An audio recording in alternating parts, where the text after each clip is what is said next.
Wait.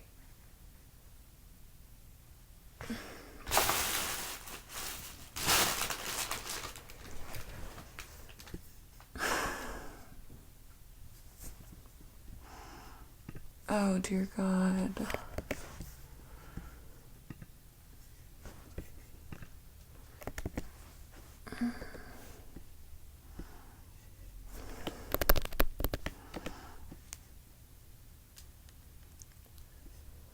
Kill me.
Who's pumped for tax season? Let's get out there and crush those taxes. Who's with me? We know some freelancers who are pumped for tax season. This year, hire a tax expert on Fiverr. Done.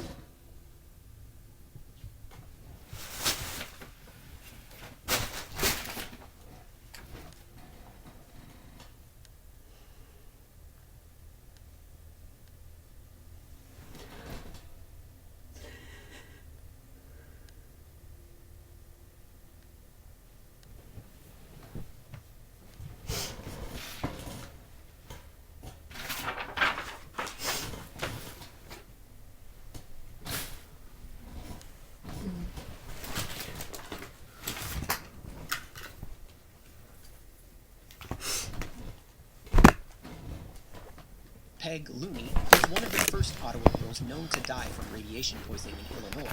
According to the secret company records, she had tested positive for high levels of radioactivity as early as 1925, and her health began to deteriorate after this, showing all the hallmark signs of the disease, including radium jaw. Despite all that, she continued to work at Radium Dial through the pain, convinced by the company doctors that her illness had nothing to do with work. She passed away on August 14, 1929. That very night, men working for the Radium Dial company came to her house unannounced to take the body away and bury it. This was obviously out of the ordinary, and the family was already suspicious of the company despite their constant reassurances over the years that Peg was completely healthy. Thus, her brother-in-law Jack stepped through the pain, convinced by the company doctors that her illness had nothing to do with work. She passed away on August 14, 1929. That very night, men working for the Radium Dial company came to her house unannounced to take the body away and bury it. This was obviously out of the ordinary, and the family was already suspicious of the company despite their constant reassurances over the years that Peg was completely healthy. Thus, her brother-in-law Jack stepped in, refusing their offer. The company men argued with Jack, but later left. They clearly knew that the death was caused by the radium poisoning, and they weren't done trying to cover that up. To that end, they later contacted the family again, asking if they wanted Peg's body autopsy. The family agreed, on the condition that their own family doctor be present. A time and place was agreed upon by the two parties. Again, and I can't stress this enough, the family knew that Radium Dial was going to try pulling what scientists called some ho shit, and they were absolutely right. When the family doctor showed up the next day, the company doctors had already completed the autopsy and left. He wasn't there to see the multiple fracture lines on Peg's ribs, nor condition that their own family doctor be present. A time and place was agreed upon by the two parties. Again, and I can't stress this enough, the family knew that Radium Dial was going to try pulling what scientists called some ho shit, and they were absolutely right. When the family doctor showed up the next day, the company doctors had already completed the autopsy and left. He wasn't there to see the multiple fracture lines on Peg's ribs, nor the way the flat bones of her skull showed numerous thin areas and holes. He didn't examine the radium necrosis that was found very strongly in the skull vault, pelvis, and at least 16 other bones. He did not witness the widespread skeletal changes that were evident throughout Peg's battered body. He was not there to see, as the company doctor removed by post-mortem resection, the remains of Peg Looney's jaw. The company stole her f***ing jaw. They mutilated her corpse to cover up their crimes. This was beyond negligence. This was active obstruction in the worst possible way. They wrote up the autopsy, attributing her death to diphtheria, and claiming her teeth and jaw were in excellent condition, despite the fact that she had multiple extractions in the years prior. They even managed to insert a comment into her obituary, claiming that Peg's parents were well pleased with the results of the autopsy. They were not pleased. They knew the company had killed their daughter and tricked them out of the justice they deserved. 20 years later, she would be officially vindicated when her body was unearthed and re-examined. Even after all that time, she was found to be still highly radioactive at a level of 19,500 microcuries, over 1,000 times the safe levels of radiation in human bones. As more and more of the girls began to suffer from the poisoning, they eventually grouped together to file suit. In a case of history repeating itself, another dial painter, Inez Valette, and her colleagues had previously attempted to get compensation from Radium Dial. However,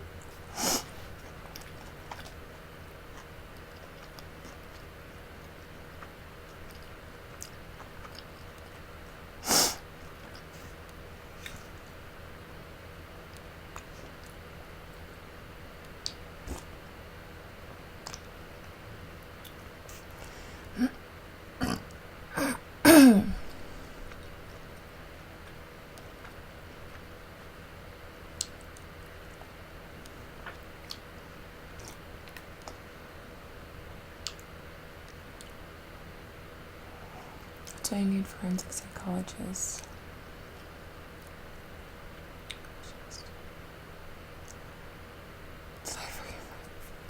Okay. It's okay. It's okay.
despite being over a decade after the suit in New Jersey, the law in Illinois for workers' compensation was quite outdated.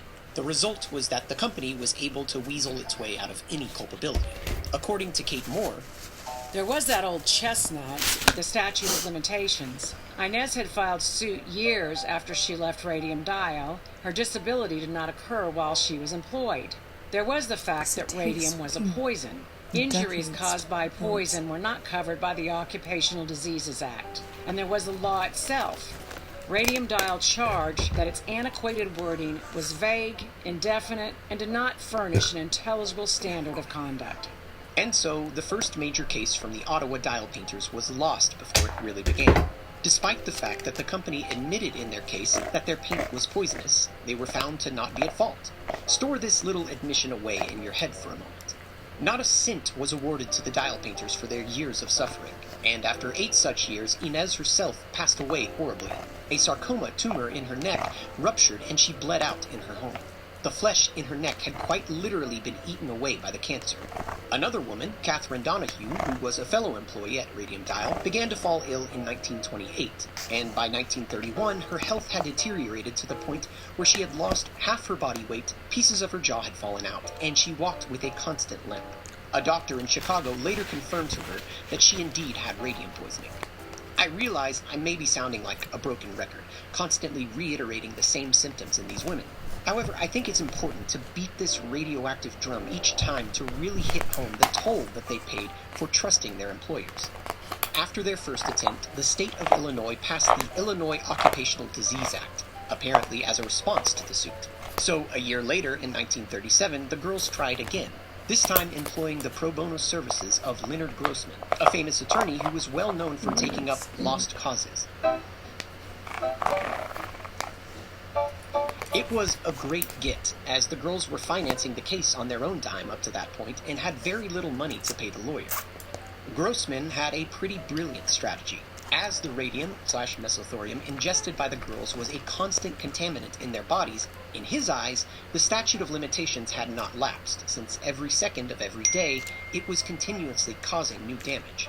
Bafflingly, Radium Dial's defense in the trial was to claim that radium was not, in fact, dangerous. Their lawyer, Arthur Magid, stated that the company's position is that the women cannot recover compensation under the new section of the law because that relates only to diseases.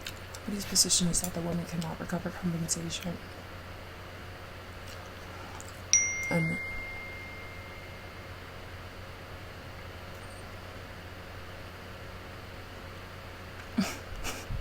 It's like, I wish I could, but I'm about to jump off a bridge.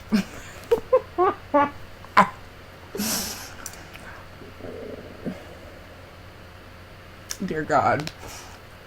I'm like, how do you explain to someone that you're fucked in the head?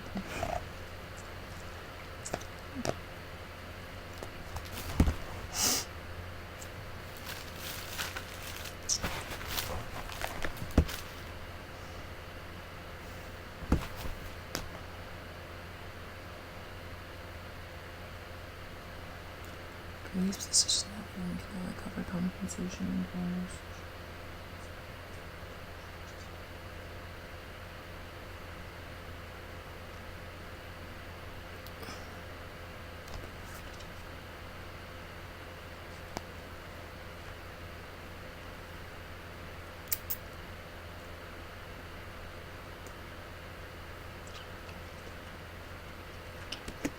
Incurred from poisons as a result of occupation. And Kate Moore adds, with the firm determining radium was not a poison, they hold themselves not liable. Magid called radium poisoning a phrase that was merely a convenient method of describing the effect of radioactive substances upon the human body. Yeah, because it's a semantic argument on the definition of poisoning? That's what you're going to go with? Sure, Jan. All this despite the fact that in a previous attempted suit, the very same lawyer had claimed the exact opposite position just a few years earlier, knowing that radium poisoning was not covered under the law at the time, prior to the Occupational Disease Act. Many things were unearthed and or confirmed in the course of the trial, including 1. The fact that the company leadership indeed knew of the dangers of radiation poisonings as early as 1925 when the company doctors began their routine checkups and they kept secret records of these checkups. 2. Position just a few years earlier, knowing that radium poisoning was not the company checkups. Wait. 2. Indeed knew of the dangers of radiation poisonings as early as 1925 when the company doctors began their routine checkups and they kept secret records of these checkups. 2. After the settlement in New Jersey had made national headlines, the company told its workers that it wasn't radium that harmed.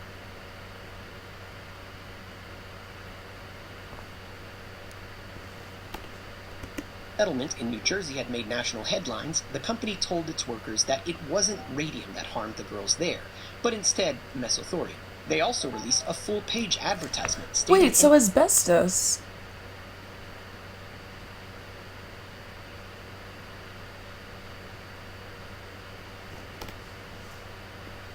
Wait, what does meso mean? That's why I need to learn the fucking prefixes. Meso prefix.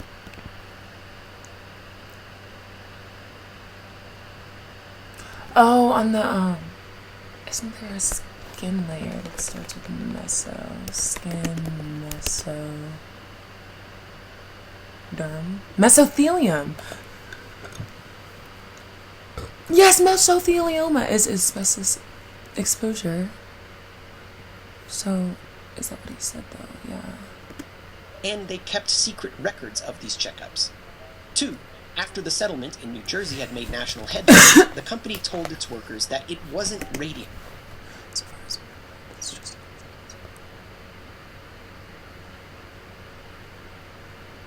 Oh, mesothorium. Well, what the fuck does that mean? S-T-H-O-R. Well, I need to learn all the fucking... But then it's not... Is meso prefix Latin? So it's not what is it? Greek prefixes! Greek. Then what's another good? Derm prefix is derm. Prefix Latin. Greek. Okay, so I need to learn the Greek prefixes. So why does everyone say Latin prefixes are the ones you need to know if all of them are fucking... Well, I don't know. Think of another one. Pediatrics is ped. Is ped prefix Latin? Comes from Latin. Okay. So I just need to learn all the prefixes. Is by prefix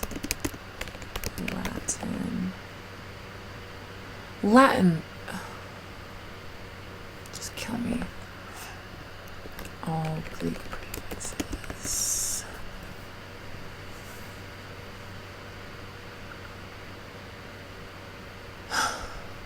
$386. Yes, a comprehensive guide. It's so beautiful.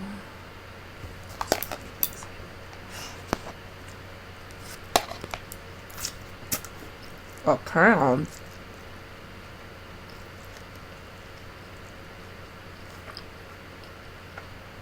Acro flexible.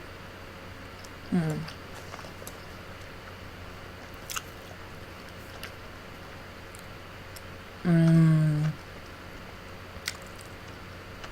then I need to learn the suffixes. Okay.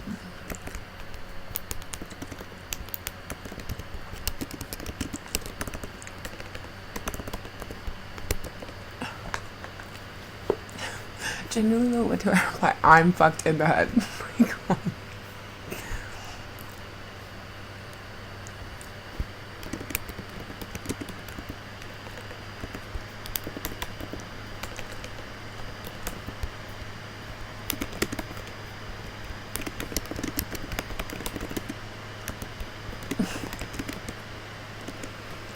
how do I even but I genuinely cannot, because I also don't want it to be aggressive. I would love to more than anything, but anything.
harmed the girls there, but instead mesothorium.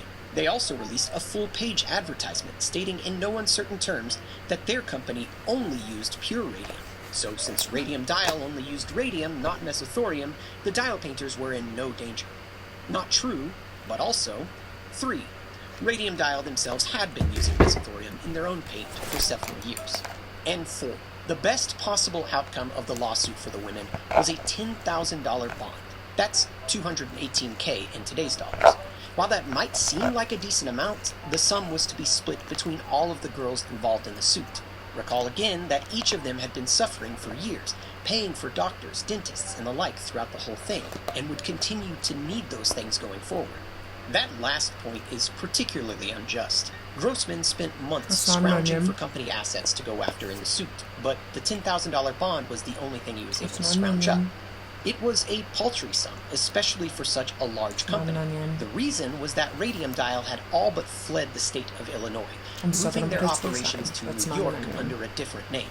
Meanwhile, the company's former president and founder, Joseph Kelly, had been ousted in 1934 and later set up a near-identically run studio called Luminous Processes, right down the street in Ottawa, hiring many of the same girls.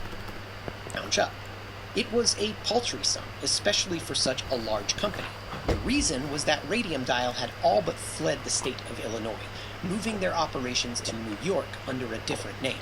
Meanwhile, the company's former president and founder, Joseph Kelly, had been ousted in 1934 and later set up a near-identically run studio called Luminous Processes, right down the street in Ottawa, hiring many of the same girls who had worked at Radium Dial and employing the same practices that had gotten many of them so ill in the first place. Unfortunately for the Ottawa dial painters, the state had no jurisdiction to go after either Kelly's supposedly separate operation, nor could it reach across state lines and go after the assets of the new Radium Dial, now located in New York. And so, all they were left with was the $10,000 bond. Yet, the trial pressed on. Catherine Donahue took the stand at one point, being subjected to grueling testimony. She brought a box with her to the stand, from which she pulled out the small pieces of her jaw that had fallen out. Later, a doctor was asked $1,000 bond. Yet, the trial pressed on. Catherine Donahue took the stand at one point, being subjected to grueling testimony. She brought a box with her to the stand, from which she pulled out the small pieces of her jaw that had fallen out. Later, a doctor was asked, mid-trial, whether her prognosis was fatal. He confirmed this in front of her, stating that she had at most months to live. Upon hearing this, Catherine fell into uncontrollable sobs and had to leave the courtroom. She would not return. Instead, the case was concluded in Catherine's home, as she was no longer well enough to leave her bed. In their living room, the judge eventually ruled in favor of the dial painters. Yet, their victory came at great personal cost, and I'm not talking about the obvious financial one. One thing I left out of their story here was the general ostracization from their own town that the dial painters struggled through as they sought justice. Recall that the events of the lawsuit in Illinois were happening in the 1930s, at the height of the Great Depression. Radium Dial was a large employer, one of the few still offering well-paying jobs at the time in Ottawa. And of course, as everyone knew at the time, Radium was totally safe. So when the ball started rolling on the case, they were shunned by nearly everyone in their own community. Family, friends, clergymen. They were seen as going after a perfectly respectable company for their own delusions or greed or any other number of seemingly selfish reasons. The women were on their own side, by themselves save for their spouses and Grossman for all those years. They knew the truth, that something was wrong even when the entire world around them was telling them otherwise. Yet despite it all, despite all their hardships, despite the unfairness of their settlement, the girls did win their case. That in itself was a minor miracle, and its effects would be felt for decades to come.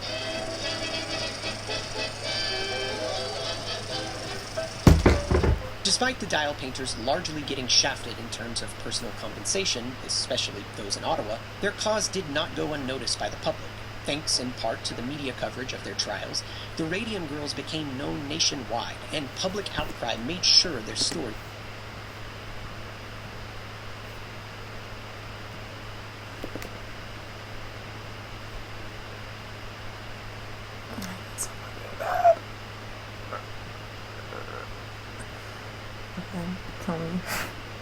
Kill me. Kill me.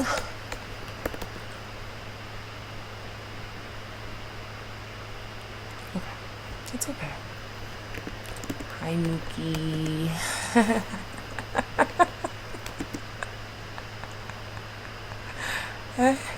Hey, friend. I'm going fucking crazy. Hey, Mookie. Mookie. Hey, Mook. Oh, God. Hey. No. Oh. Hi. No.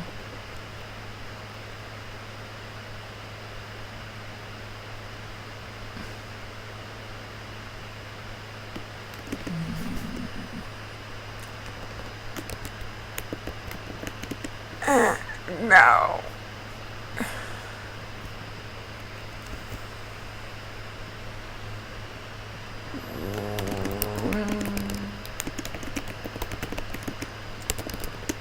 Small.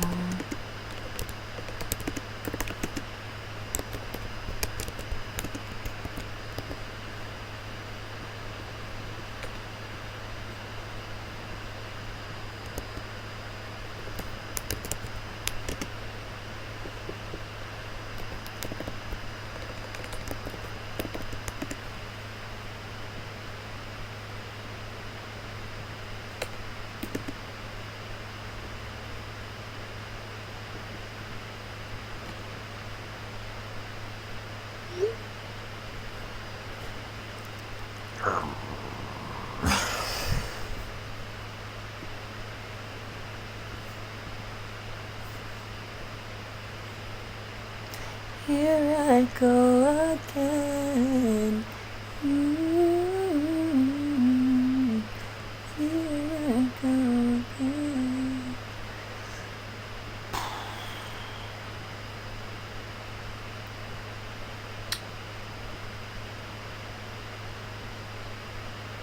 What the fuck? I can do this. You know what? I can fucking do this. Okay. The phone's dead. That's not gonna change. Unless I get a fucking charger that works, but that's not gonna change. I need to do laundry.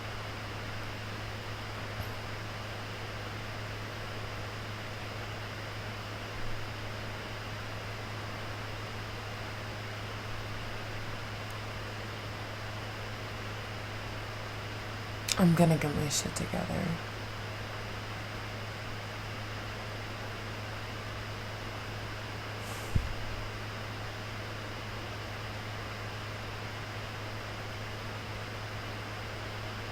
Just need to accept that everything will be okay.